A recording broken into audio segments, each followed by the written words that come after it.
and according to flight crew who were reluctant to comment at first, repo could be heard on the cockpit recording, but this recording was removed during the repair of the plane. The book was full of reports from staff members, but unfortunately the staff members remained unidentified, which made some people doubt whether this book was factual or fiction. It also says in the book that the airline had threatened the staff into silence, and probably with the threat of dismissal, if they were to keep reporting these sightings. Another interesting report from the book came from a mechanic of the airline who claimed that he had discovered a room full of aeroplane parts. They had been removed, and all these parts were in perfect working order, and they all originally came from Flight 401. He claimed the airline had made every effort to remove every supposed haunted bit of equipment from their planes. This included the oven, and an elevator, and many other pieces. But once again, the mechanic who was given this statement remained unnamed. The book was full of unnamed witnesses, and many say that it's not reliable at all, and no acceptable evidence has come to light through this book. It is purely a work of fiction. Eastern Airlines did consider suing Fuller, but did decide against it, believing that this would just provide the book with more publicity, and they have always said the reports were just nothing more than fictional ghost stories and pure nonsense. So what do you think? Did the airline try to silence its staff? Did the airline try to remove evidence of ghostly happenings on board its flights? Or was this all just a massive hoax, another quick book made on the tragedy of others? What we do know for certain, and what we must never forget, is that on that fateful night of December the 29th, 1972, 101 people lost their lives, and that is what we should remember.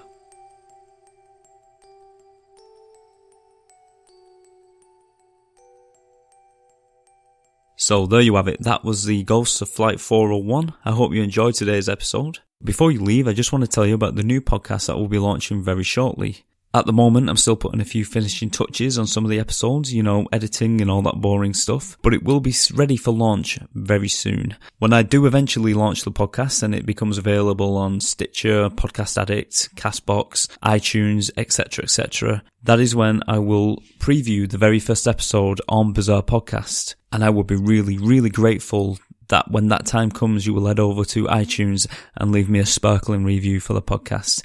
And hopefully that will help the podcast get up on the new and noteworthy section of iTunes, and that will help us out a great deal. Speaking of reviews, Bizarre Podcast has grown a little bit in numbers over the past couple of months, and I have received some very nice reviews off some of you guys who are listening now, and I'm very, very thankful for that, and I'd just like to give you a shout out now. So here we go. The first review is off a user with the nickname Podcast Fan. They say, I enjoy this podcast a lot. The topics are always different and interesting and filled with information. Keep it up. Love it. Thank you very much for that review. I'm very, very appreciative of it, and I'm flattered. Thank you very much. That review was actually left for me via the Podcast Addict app.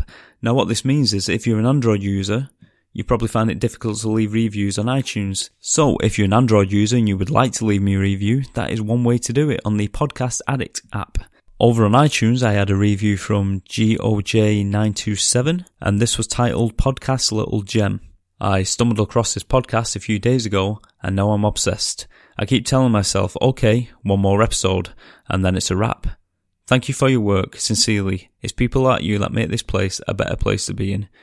I don't think I've ever read such a nice review before, and when I got this review, it made me so happy, and it really made my day. I remember I was showing my wife, I was showing my kids. It really, really made my day. Thank you very much for that. Whoever you are, thank you very much.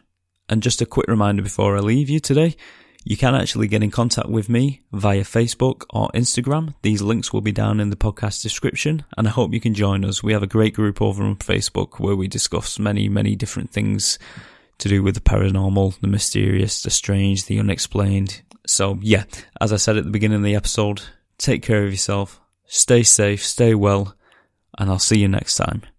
Take care. Bye bye.